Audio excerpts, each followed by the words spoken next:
Hi and welcome back to Mr. Allred's 5 Minutes On. Today I'm going to be talking about product portfolio analysis and the Boston Matrix. If you're an A-level student, this will be applicable to you, but if you're GCSE, you might want to look at something like the product life cycle because that's more applicable to you when you're looking at product portfolio analysis. So let's get cracking then. So what is product portfolio analysis? Well, it's looking at my products, especially if I sell a range of products, and trying to analyze their position within the market, the position within my business, and how they're actually working for me. And then some decisions, some strategic decisions I can take on the back of that to decide what I do with those products. So one of the methods I can use is the Boston Matrix. So the Boston Matrix correlates two things. It correlates market growth and market share. Market growth low to high, market share low to high as well. So the rate in which the market is getting bigger or contracting, and how many sales am I directly responsible for, is that product directly responsible for within that market.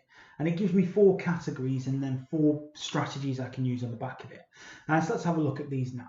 So if we look at a dog, excuse my drawings, I know I'm not an artist, I'm afraid, but if we look at dogs, if we think about them, these are in low growth markets with low market share. The potential for these products is not high. There is not necessarily great amounts of profit. So I'm left with a few decisions to do as a business. You know, this product isn't doing a great deal for me. And I can do really 1 or 2 things. I can keep it because it might be that I'm in a situation where I've driven down the cost of production on that product so much that I'm still making some residual profit. I'm not, winning the market. I'm not destroying the market. I'm not the number 1 competitor in there, but I am making a little bit of profit simply because I've maybe exploited a cost leadership strategy there and I've driven that cost of production down. Or it's costing me money to produce it and I'm not making any profit on the back of it. So I have a choice to get rid of it. And that's what often might happen. We might think about this as a decline phase of the product life cycle. I'm not getting very many shares, and as a result, what's my choice? Well, eventually I'm going to get rid of that product because it's just going to cost me too much money.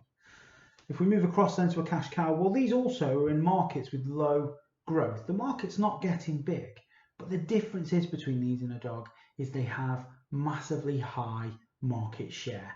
These are products which businesses can milk. These are products which they can take that profit away from and often will keep the business floating as a result. So these are your Dairy Milks, your Classic Coke, these are your Big Mac. These are products which are so renowned and almost cultural icons, and the market's not getting bigger, but those businesses take a vast proportion of that market, and that then gives them a massive amount of products to go from and profit to go from and then to use to grow their business further.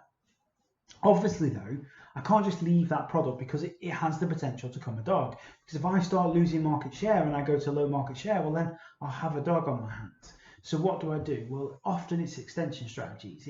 It's bringing out new versions of that, new flavors of that. It might be giving loyalty schemes. If I'm Costa, for example, it's making that product come more valid and more sort of appealing to consumers to continue buying it over time. We see packaging changes, we see rebranding taking place. All these things are designed to keep that cash cow as a cash cow and keep it fresh and selling to the level that it needs to do, almost protecting that market share rather than trying to keep it and get it bigger.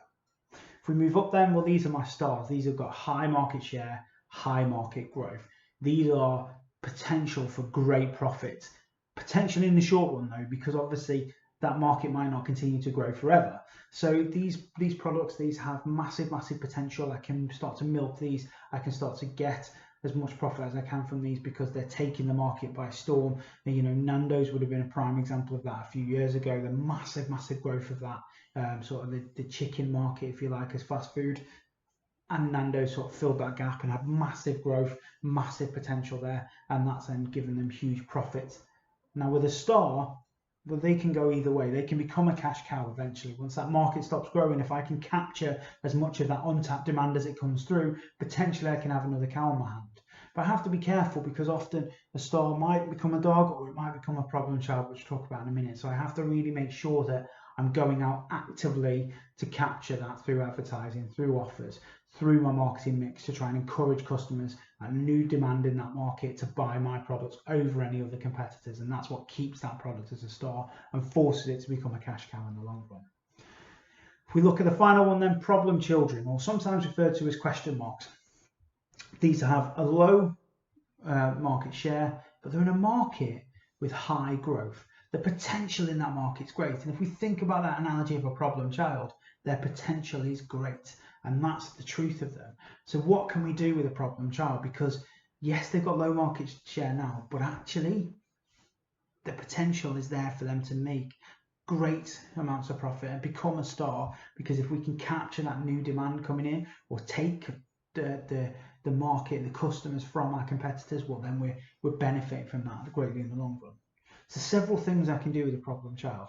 Often I just need to give it time. Often it just takes its time to find its way into the market.